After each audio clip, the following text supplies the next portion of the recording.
Bonjour à toutes et à tous et bienvenue dans ce nouvel épisode de WWE News.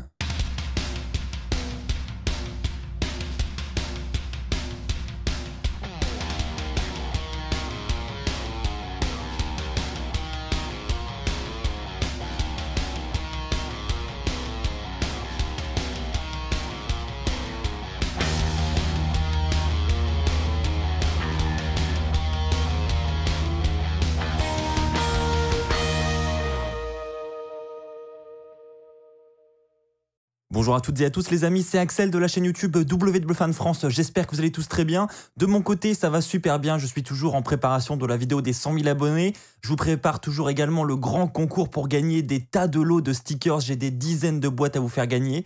Donc n'oubliez pas de vous abonner pour ne pas manquer ce jeu concours qui va arriver très bientôt. En attendant, on est parti pour ce nouvel épisode de WWE News avec au programme l'absence de Lacey Evans. On va également parler de Vince McMahon qui a réagi suite aux signatures de ses anciennes superstars du côté de la AEW. On va parler également du contrat que Christian a signé avec la AEW. Et enfin pour terminer, on parlera également d'une grosse rivalité prévue pour WrestleMania. Premièrement, parlons de Lacey Evans. Vous l'aurez sans doute remarqué, ça fait maintenant plusieurs semaines qu'elle est absente. On avait toujours le doute, est-ce que Lacey Evans est réellement enceinte? Est-ce qu'elle est enceinte seulement dans la storyline avec Ric Flair? Et bien aujourd'hui, on a beaucoup plus de réponses. Lacey Evans est bel et bien enceinte puisqu'elle est absente des rings et ne devrait pas donc revenir avant un long moment. Mais ce n'est pas l'information que je tiens à vous rapporter aujourd'hui. L'information, elle nous vient tout droit de Fightful qui nous dit que la WWE avait visiblement de très gros plans pour Lacey Evans à l'approche de WrestleMania.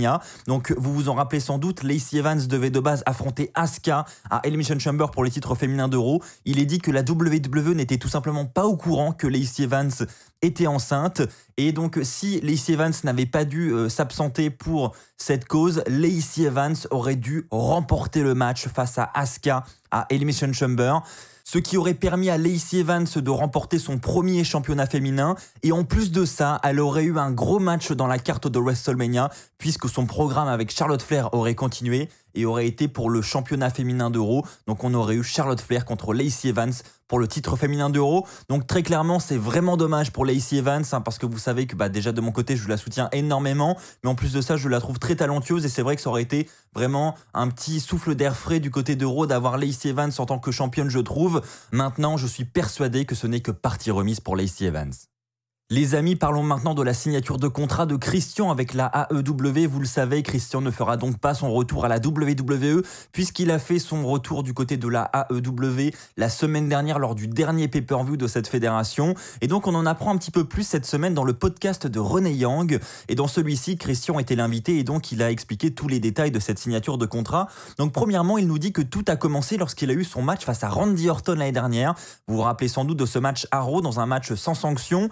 Et pour ce match, Christian a dû passer des tests auprès des officiels de la WWE. Donc il s'est entraîné pendant 5 heures dans un ring à prendre des chutes, etc. avec un médecin présent autour de lui pour l'accompagner. Et donc suite à cela, il a eu le feu vert des médecins de la WWE. Et donc là, Christian a considéré très sérieusement un retour dans les rings, pas forcément à la WWE justement, il ne savait pas trop où aller, mais il savait qu'il pouvait revenir dans les rings pour un dernier run et partir comme il le souhaitait, et ça c'était vraiment ce que Christian voulait.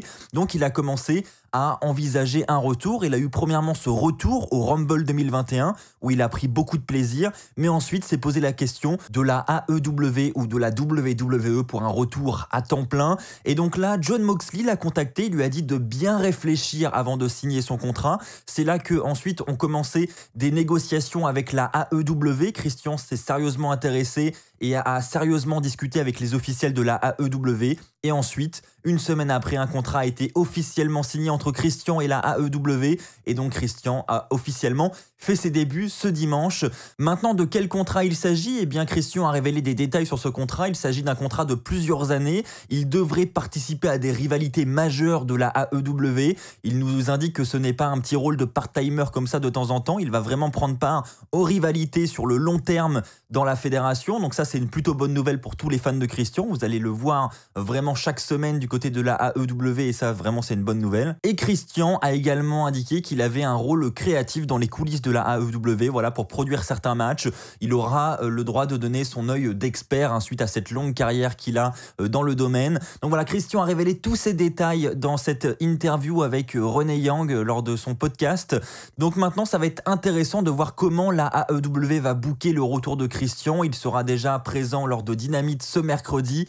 Hâte de voir ce que ça va donner, hâte de voir vers quels horizons va se diriger Christian. Il a notamment cité Jon Moxley avec qui il aimerait bien avoir une rivalité avec la AEW parce qu'ils se sont déjà rencontrés et il dit qu'ils ont une très bonne alchimie ensemble, donc il a hâte de travailler avec lui.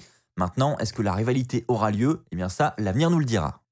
Les amis, ça va me faire une parfaite transition parce que vous êtes très nombreux à vous dire la WWE est en train de perdre énormément de légendes. Toutes les légendes de la WWE se dirigent vers la AEW. Donc Vince McMahon doit l'avoir un petit peu mauvaise, il doit un petit peu mal le vivre. Eh bien, sachez que visiblement pas du tout parce que le Big Show a révélé lors d'une interview que Vince McMahon l'a appelé juste après l'annonce de sa signature chez AEW et à la surprise générale, Vince McMahon n'était absolument pas rancunier visiblement parce qu'il a tout simplement félicité le Big Show pour la signature à la AEW. Il dit que c'était sans doute la meilleure chose qu'il puisse faire. Vince McMahon a également dit que le Big Show allait sans doute apporter énormément de bonnes choses à la AEW et ça c'est une excellente nouvelle.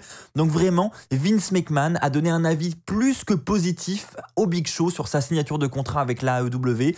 Donc Vince McMahon suit visiblement bien la concurrence mais s'en inquiète pas plus que ça et au contraire il félicite même les superstars qui se dirigent vers cette fédération concurrente. Donc vraiment pas rancunier, monsieur Vince McMahon. Et enfin les amis, terminons cet épisode de WWE News avec l'une des rivalités qui sera sans doute majeure dans cette route vers WrestleMania, parlant de la rivalité entre Braun Strowman et Shane McMahon qui a continué encore une fois cette semaine à Raw. Donc je vous en ai déjà parlé, je pense que le match à WrestleMania est inévitable, on aura ce match bien qu'il ne soit pas encore officiel. Maintenant une question se pose, en tout cas moi je me la pose. Qui est heel, qui est face dans cette histoire, c'est-à-dire qui est le méchant, qui est le gentil? On a du mal un petit peu à décerner les différents personnages. Eh bien, on en apprend un petit peu plus via le Wrestling Observer cette semaine. En effet, on apprend que les personnages sont tout simplement en pleine transformation actuellement. Braun Strowman devrait petit à petit se diriger vers un rôle de face, donc d'un favori de la foule, et Shane McMahon de son côté, lui, devrait se diriger dans un rôle de heel et donc être le méchant dans l'histoire. On devrait donc avoir l'autorité, encore une fois, dans le rôle des méchants, mais quoi qu'il en soit, on y voit un petit peu plus clair parce que c'est vrai que c'était un petit peu brouillon et on voit qu'on est en pleine période de transition du côté des personnages parce que ça n'était vraiment pas clair. Voilà les amis, c'est ainsi que s'achève cette vidéo WWE News. N'oubliez pas de vous abonner pour ne pas manquer le grand jeu concours de la nouvelle collection de stickers. N'oubliez pas également de lâcher le pouce bleu. N'oubliez pas également, pour ceux qui le souhaitent, de m'envoyer vos vidéos pour les 100 000 abonnés. Toutes les informations s'affichent sur votre écran. Merci à tous ceux qui le feront. On se retrouve très vite. D'ici là, portez-vous bien. Et n'oubliez pas, soyez toujours très fiers d'être fan de catch. Allez, bye tout le monde!